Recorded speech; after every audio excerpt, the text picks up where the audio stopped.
Olá, meu nome é Laila Vilela, eu sou uma mulher de pele clara, cabelos castanhos longos e lisos, olhos castanhos, visto uma blusa aberta de fundo branco e estampa de flores coloridas, e aqui atrás uma parede branca com um quadro com a figura abstrata de quadrados pretos e vermelhos. Para a gente fazer um fechamento aqui dos nossos módulos de caracterização da deficiência, que é a forma mais adequada de elaborar o laudo caracterizador da deficiência. Vocês estão vendo que a gente chama de laudo caracterizador, não é laudo médico, né? Porque a gente não está fazendo laudo de doença, a gente está avaliando a deficiência naqueles 4 requisitos da Lei Brasileira de Inclusão e que deve ter participação multiprofissional e interdisciplinar. Né? Então, vocês vão ver que a gente já, desde a IN lá atrás, de 2012, que a gente já tinha essa previsão de que o laudo pudesse ser preenchido por profissionais de saúde que entendam da área da deficiência. Então, por que não, por exemplo, um fisioterapeuta preencher um laudo sobre alterações motoras, né? Fonoaudiólogo para as questões auditivas, psicólogo para as situações de transtornos mentais e intelectuais e por aí vai. Então, a ideia é que seja multiprofissional e interdisciplinar. Essa aqui é a referência legal lá da Lei Brasileira de Inclusão, né? A gente até difunde um modelo de laudo caracterizador, gente, mas é uma sugestão. Esse modelo não é obrigatório. Existem outras versões um pouco diferentes desse aqui, mas a proposta é que ele seja um formulário que possa conter toda a informação necessária para a auditoria avaliar se você fez o enquadramento adequado ou não. Então, a gente precisa da identificação da pessoa. Aqui em cima vocês vão ver que tem as referências legais citadas, né, que a gente já falou um pouco delas aqui, mas a gente tem que ter o nome, o CPF. Em geral, se tem um espaço aqui para colocar CID. Apesar do CID não ser o que define a deficiência, ele traz algumas informações para a gente, né, do diagnóstico de base. Então, colocar código de CID aqui, nesse campinho pequenininho. Depois falar sobre a origem da deficiência, se foi algo congênito, se foi um acidente, se foi uma doença, se foi pós-operatório, né, por aí vai. E depois a gente tem um campo para descrever detalhadamente os impedimentos. O que são os impedimentos? A gente já falou sobre isso. São as alterações corporais nas funções e nas estruturas do corpo. E aí elas podem ser físicas, auditivas, visuais, intelectuais, mentais, etc. Né? E aí a gente até coloca que pode usar folhas adicionais, pode ampliar esse campo aqui, editar. A gente sempre fornece esse modelinho em Word para que a pessoa fique à vontade para ampliar esses campos que são pequenos para essa descrição toda que precisa, né? Em seguida a gente tem um campo que vai descrever detalhadamente as limitações no desempenho das atividades da vida diária. Então são aquelas coisas que a gente faz no dia a dia que são impactadas pelas alterações corporais em interação com as barreiras. E aí a gente fala das barreiras também, né? E as restrições de participação social. Então, eu não consigo mais frequentar alguma situação de lazer, né? Ir a um cinema, ir a um culto religioso, né? Então, são coisas da participação social que podem ser impactáveis por razões diversas. Pode ser uma barreira de comunicação, uma barreira arquitetônica, e aí a gente descreve isso. A pessoa precisa de apoios, então uma pessoa que ajude, ou então órteses, próteses, softwares, ajudas técnicas, situações que são das tecnologias assistivas, ou mesmo de um cuidador, né, um assistente pessoal ali para algumas atividades. Pode sempre ampliar esse campo, porque ele realmente é pequenininho para descrever isso tudo que precisa. Vocês viram que a gente tem várias instâncias da nossa vida lá nos 9 domínios da classificação de funcionalidade. O ideal é que a gente falasse alguma coisinha sobre os principais impactados ali na vida daquela pessoa em razão dos impedimentos corporais, né? E, claro, das barreiras. Em seguida, a gente tem os itens possíveis para se marcar lá no enquadramento, de acordo com a legislação. Então, se for deficiência física, tem os itens aqui que vem no decreto. No caso do nanismo, a gente sempre pede a estatura da pessoa. E tem outras aqui, que como eu disse, aquela listinha do decreto não é exaustiva. Você pode descrever que outra que é especificar aqui. Alterações articulares, deformidades, etc. Depois vem a deficiência auditiva, que traz aquele dizer legal, não é? E pede sempre para anexar o resultado da audiometria a esse laudo. A gente precisa de comparar os dados da audiometria. Se por acaso for situação de enquadramento pela média ou pela discriminação vocal, deixar isso bem explícito no laudo também, tá? Depois vem a deficiência visual, que tem aquelas 3 possibilidades que a gente falou inicialmente, e a visão monocular é em separado, porque ela não se enquadra em nenhuma dessas 3 previstas no decreto, mas ela entra em função das decisões jurídicas que a gente já explicou, tá? Depois tem aqui uma separaçãozinha no grupo 4 em 3 partes. Seria deficiência intelectual, a gente já descreveu para vocês, aquela questão do retardo mental e tudo mais. Tem as habilidades adaptativas aqui para marcar e vai precisar anexar o laudo do especialista, sempre, que é aquele de saúde mental, seja médico, psicólogo, psicopedagogo, né? Depois vem a deficiência mental psicossocial, que a gente já disse para vocês como ela é também.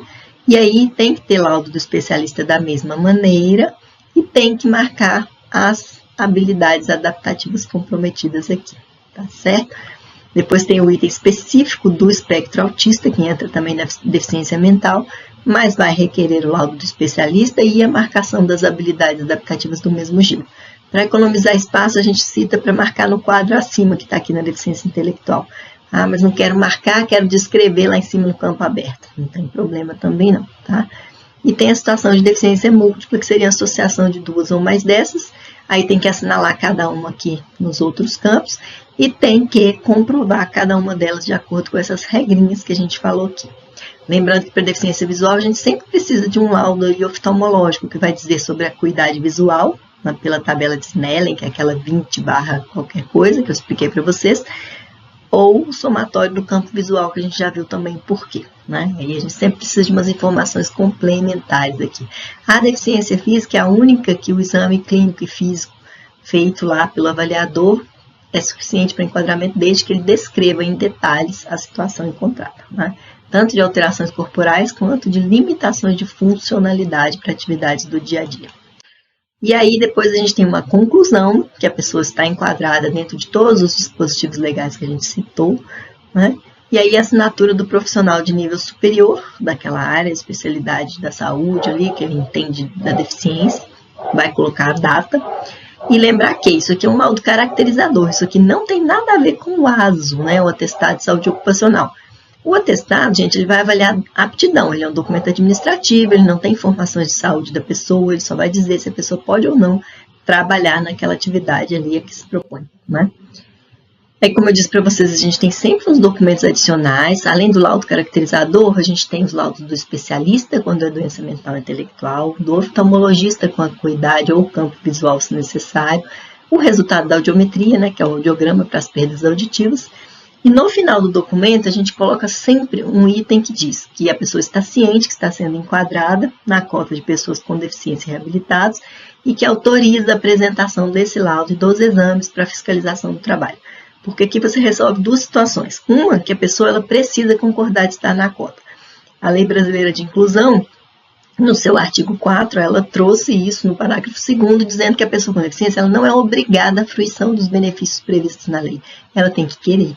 Então, mesmo que você veja que ela é uma pessoa com deficiência e tudo, ela não quer participar da sua cota, não vai participar, ok? Tanto que lá no E-Social, como vocês viram, tem a marcação de se ela é ou não pessoa com deficiência e que tipo que é, e tem a marcação chamada infocota, que é para dizer se ela faz parte da sua cota ou não. Pode ser que ela não queira, se ela for aprendiz, ela não entra nessa cota, né? Se ela for aposentada por invalidez, também ela não entra na cota, apesar de ser pessoa com deficiência, ok?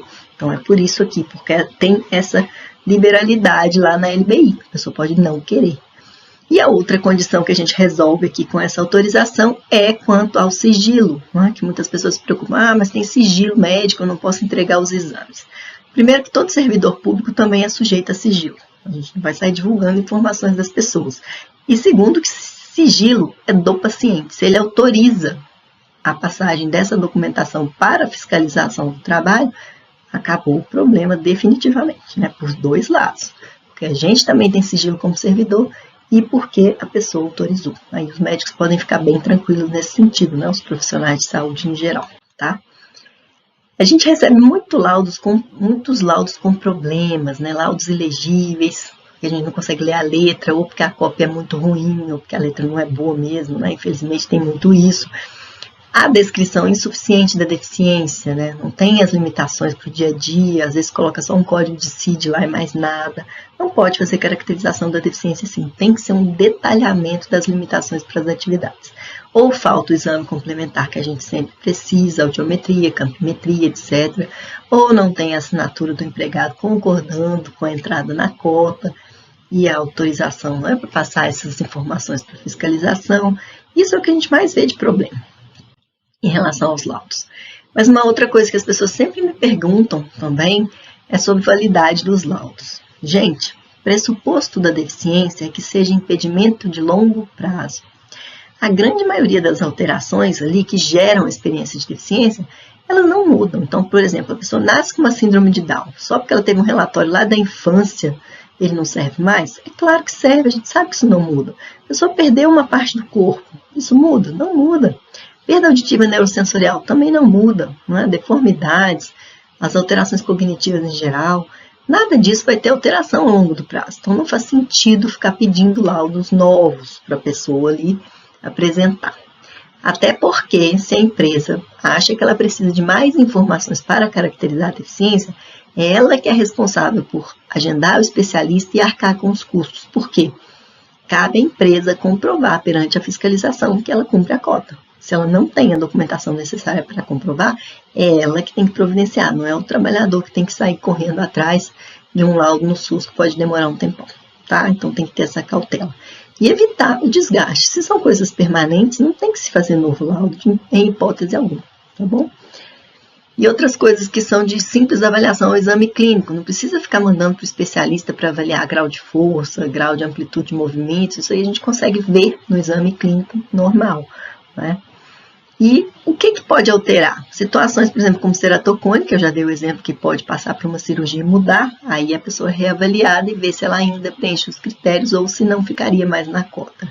Perdas auditivas de condução, quando elas mudam, é porque elas não foram bem avaliadas no início. Então, seria uma obstrução por cerume, alguma coisa temporária, que não deveria ser avaliado como deficiência, já que o critério é impedimento de longo prazo. Né? São coisas realmente duradouras e que impactam na vida da pessoa. Tá? Então, vamos facilitar isso aí e evitar o desgaste, a dificuldade de ficar buscando relatórios. Outra situação que às vezes muda, a pessoa que teve um acidente com vários traumatismos. O acidente foi há 10 anos atrás. Nesse processo, ele passou por várias reabilitações. Pode ser que o laudo que ele apresenta não corresponda ao que a gente vê no exame clínico hoje. Aí, ok, o exame clínico é soberano, o médico vai avaliar hoje e descrever o que ele tem de limitação hoje, que pode não ser a mesma coisa que foi lá atrás, na época do acidente. Aí sim tem que ter essa reavaliação, mas que ela é especificamente clínica ali, no dia mesmo que o profissional for fazer o laudo caracterizador, seja médico, fisioterapeuta, etc. Tá? Então, isso aí que a gente tem que ter esse pensamento com tranquilidade. E, por fim, eu queria deixar aqui uma frase do Dr. Ricardo Tadeu, que é um desembargador, pessoa com deficiência. A deficiência está na sociedade, não nos atributos dos cidadãos, as características do corpo, né? Os impedimentos físicos, mentais, intelectuais, sensoriais. Na medida em que as sociedades removam essas barreiras culturais, tecnológicas, físicas, atitudinais, as pessoas com os impedimentos vão ter assegurada ou não a sua cidadania. Então é isso, a responsabilidade não é da pessoa, não está no corpo dela. Tá? Na barreira social que a gente tem que remover. E um ponto fundamental, principalmente para os médicos que vão fazer a avaliação de aptidão, é que seguir o lema da pessoa com deficiência lá no ano de 2004. Nada sobre nós sem nós. Não é você, médico, ou eu, que vamos definir se a pessoa pode ou não exercer uma atividade. Quem tem que saber das habilidades e dificuldades, das adaptações que precisa é a pessoa. E cabe à empresa realizar essas adaptações, fazer a experiência lá no próprio posto de trabalho, ver se a coisa está funcionando bem, se tem acessibilidade, se tem adaptação razoável, para aí sim avaliar com mais certeza essa questão da inaptidão. A gente nunca pode dar inapto com uma pessoa por um pré-julgamento, achando que ela não dá conta, achando que ela vai se machucar, porque eu não tenho garantidas as condições de saúde e segurança, etc. Então, muito cuidado com isso, tá? Vamos evitar a situação de discriminação, que é crime e dá, inclusive, cadeia além das multas, ok? Então é isso, agradeço muito a atenção de vocês, a participação aqui nessa nossa formação e a gente fica à disposição para conversar sobre os assuntos que vocês precisarem, tá bem? Obrigada e até a próxima formação.